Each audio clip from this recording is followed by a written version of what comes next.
The third race of the Aflac Young Guns was held at Colorado for the Ford 150. The AAA Pole Award went to the 17 of Sarah Gramstorff in a brand new Garnier paint scheme.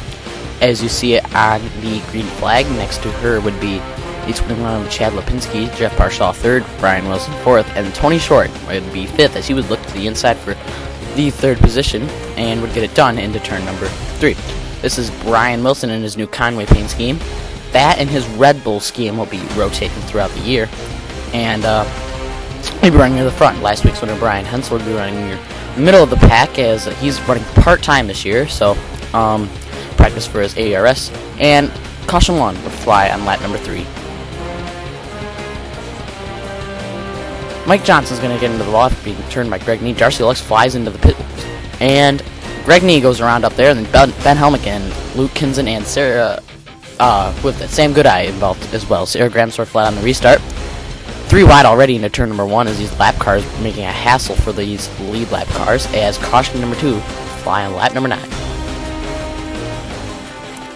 From our helicopter cam, Brian Wilson turns Sergei Petrov into the infield, up the track, and hits Todd Short in the 48, and then he gets clobbered by Sebastian Morris and Jason Teller and Grant Jacobs involved as well.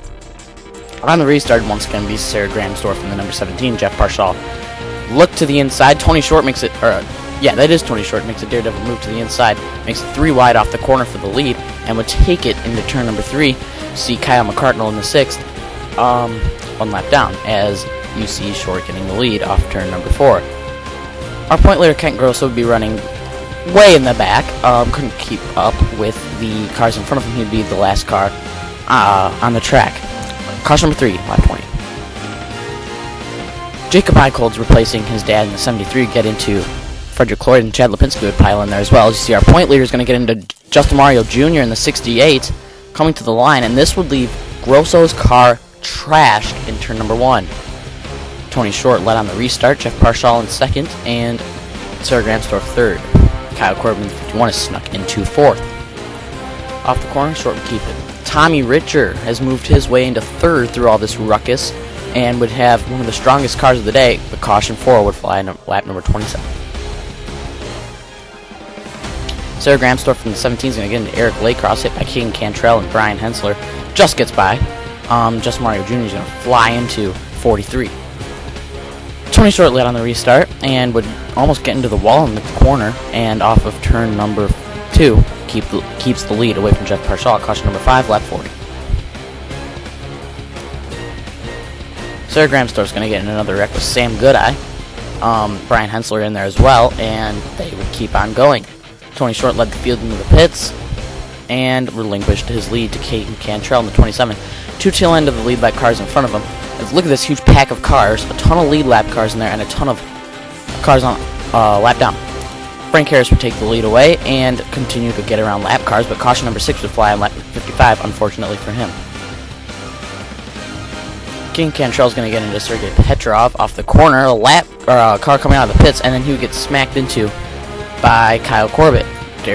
Frank Harris would lead on the restart into turn number 1, clears all the lap cars, and what do you know, another caution. Caution 7 on lap 73 of 150. King Cantrell and DJ Bansma get into each other. They slide through the infield along with Daniel Berners. All 3 would keep on going and would not get any damage from that. They had damage earlier on. Frank Harris would lead on the restart, 2 tail end of the lead lap cars in front of him, and it would be causing a ruckus in front of him. Tony Short looks to the inside of Harris, but you see the caution flag flying. Caution 8, lap 80. Andrew Martin's going to get turned around with Eric Laycross and Joey Johnson. You see Darcy Lusk on the top of the racetrack hitting the wall. Frank Harris would look to the lead and take it from Tony Short as he slams the pit wall pace car glitch, and he would actually be the cause of the next caution as you saw him fly into the pits. Caution 9, lap 94. Who was our leader on the restart? Tony Short would fly into the pits and spin out. Mike Johnson also in there as well, as he'd actually just go through the pits. He would not be involved in the wreck. Brandon Weirs would take advantage of track position and contain the lead during the caution on the restart. Sam Goodeye would not be in second, however, she lined up second. Caution 10, lap 104.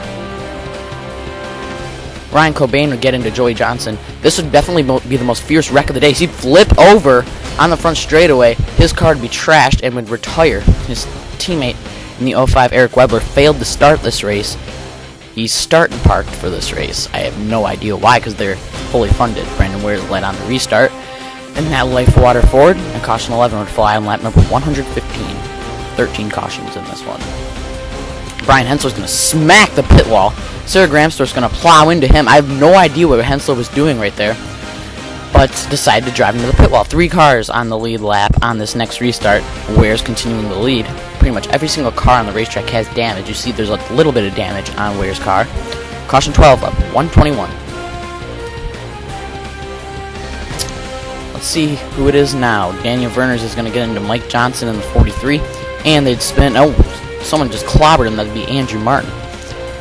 On the restart, Brandon Wares and DJ Bansma battling for the lead.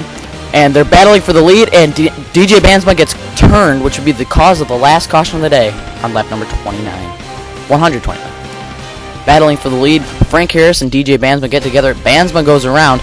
Harris is also going to be collected in this one. He gets hit by Darcy Lusk, and they would both keep going. And this would set up a few tussles throughout the rest of this one. On the restart, Brandon Ware's leading. And you see those 2 cars, Bansma lets the 20 go by him, and this is what he would do to him, turns him, and he keeps going as he saved it into the corner. A little bit of payback right there. Mick Marks would move his way into second, reeling in the 01, but the 20 was hot on his tail and would eventually get back around him, as Brandon Wares would take the white flag into turn number 1, has to do one more lap. No one in front of him, off the corner, would take the win at Colorado, the first ever AARO race at Colorado National.